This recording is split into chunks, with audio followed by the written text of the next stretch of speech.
ഷീലേ ഇന്ന് ഏട്ടൻ വരുന്നുണ്ടടി. 4 മാസം ഡി അഡിക്ഷൻ സെന്ററിൽ പോയിട്ട് നന്നായിട്ട് വരിക.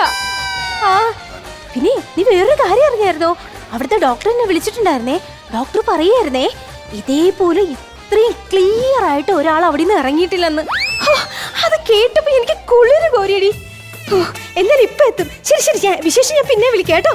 Okay okay bye. നല്ല പുകമീൻ കിട്ടിയിട്ടുണ്ട്. അകത്തുകൊണ്ട് കൊടംപുളി ഇട്ട് അരച്ച് നന്നായിട്ട് വെക്കണം.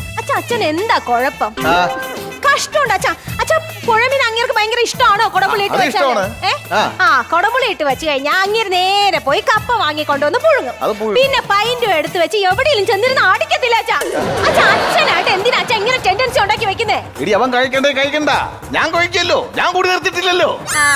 അടുത്ത ആരെയാ കൊണ്ടുപോകുന്നെന്ന് അറിയാമോ ഡി അഡിക്ഷൻ സെന്ററിൽ? അച്ഛനെ തന്നെയാ. എന്താ അടുത്തത്? എന്താ രഘു വിജയം വന്നില്ലേ? വിജയം വന്നു. എന്താ കാര്യം? എന്താ? അല്ല, ഡീനേഷൻ സെന്ററിൽ പോയിട്ടെ കുടിയേക്കം നിർത്തിയിട്ട് ഇന്ന് വരുമെന്ന് പറഞ്ഞത്. വരും. കാര്യം എന്താന്ന് പറ. അല്ല, ഈ കുടിയേക്കം നിർത്തിയതിന്റെ പാർട്ടി വല്ലതുണ്ടോന്നറിയ? നന്നാ സമ്മതിക്കത്തില്ല.